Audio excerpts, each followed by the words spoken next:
मानुष जन्म दुर्लभ है, मिले न बारंबार।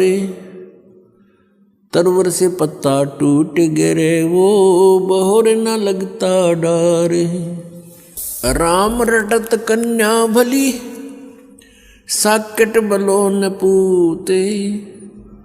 छेरी के गल में गलथना, जिसमें दूध ना मूते। राम रटत दारी दर भलो, टूटी घर की छान। वो कंचन महल किस काम के, जहाँ भक्ति नहीं भगवान। राम रटत कोढ़ी भलो, चू चू पड़े जो चाम। वो सुंदर शरीर किस काम का, जा मुख नहीं नाम। कबीर जिह्वा तो वाहे भली, जो रटे हरि नाम। नहीं तो काट फेंक दियो, ये मुख में भलो ना चाम। ये मानव शरीर परमात्मा ने हमें कल्याण कराने के लिए दिया है, मोक्ष प्राप्ति के लिए दिया है। इसका यथार्थ ज्ञान ना होने से हम दुरुपयोग करते रहे, केवल इससे अपने निर्वाह के लिए ही इसका प्रयोग करते रहे। जो क्रियाएं हम भक्ति को छोड़कर, सत्साधना को छोड़कर अन्य जो क्रियाएं करते हैं, वो पशु भी करते हैं, पक्षी भी करते हैं, सभी प्राणी करते हैं। तो मनुष्य में और अन्य प्राणियों में फिर भिन्नता क्या रही, क्या आवश्यकता थी इस मनुष्य जीवन की? पुण्यात्माओं, ये मनुष्य जीवन केवल ये कोठी बंगले फैक्ट्री लगाने के लिए, बनाने के लिए नहीं मिला था। परमात्मा आए स्वयं पूर्ण ब्रह्म, और बनारस में, काशी में, भारतवर्ष की पावन पृथ्वी पर 120 वर्ष तक यहाँ रहे। एक झोंपड़ी में, एक हट के अंदर उन्होंने अपना गुजारा किया। सारे ब्रह्मांडों के दाता, सतलोक के मालिक, सचखंड के निवासी, सर्व सुख संपन्न देश है वो सतलोक। और उसको छोड़कर अपने बच्चों के लिए, आपके लिए, हमारे लिए वो परमात्मा यहाँ आए और उन्होंने एक ट्रायल करी, एक रिहर्सल किया, एक उदाहरण दिया, उदाहरण पेश किया उन्होंने कि यहाँ पर तुमने ऐसे रहना चाहिए। इससे अधिक यदि तुम धन जोड़ने के लिए प्रयत्न करते हो तो ये तुम्हारी अज्ञानता है।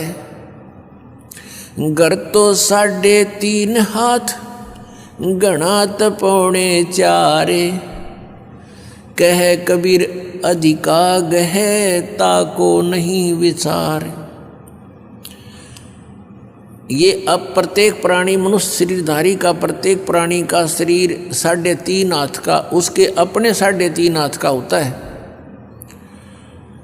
तो परमात्मा कहते हैं यदि आपने एक कोठी बना ली, ऊपर नीचे 3 मंजिल बना दी, और 4-5 कमरे एक मंजिल में हैं, 15-20 कमरे आपके पास हैं, कक्ष हैं, तो उसमें कहाँ सोते हो आप? एक कक्ष में एक चारपाई जो 3x6 की होती है, उसको किसी कोने में डाल ले उस कक्ष के कमरे के, बाकी कोठी व्यर्थ है।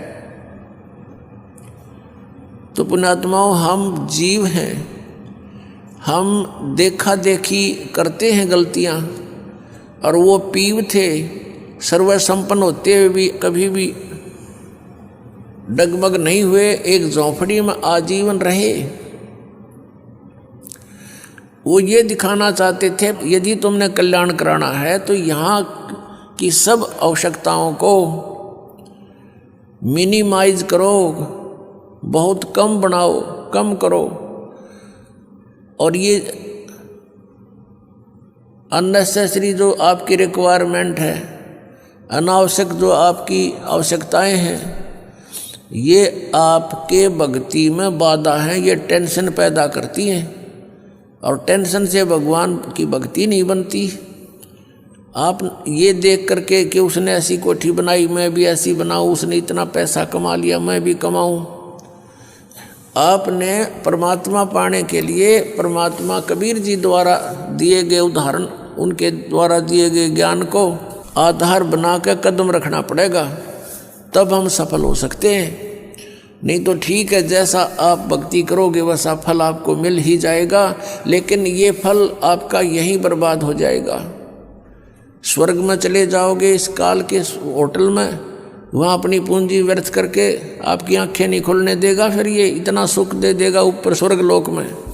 जिस झूठे सुख को आप सुख मानते हो, ये सुख स्वर्ग में सबसे ज़्यादा है। बकवादियाँ करना, सुंदर सुंदर औरतें, शराब पीना, सारी सुविधाएं, काजू किस्मत सेब संतरे, बड़े सलूट मारनी है, वहाँ नरे मिलेंगे, लेकिन वो होटल है, रेस्टोरेंट है, और वहाँ आपकी पूंजी व्यर्थ होती है। जो यहाँ आपने धन कमाया था वो वहाँ व्यर्थ करवा के फिर वहाँ से धक्के मार देंगे तुम्हारे, और फिर नरक में ठोक देगा। कबीर परमात्मा ने हमें ये सारा जाल काल का समझाया है।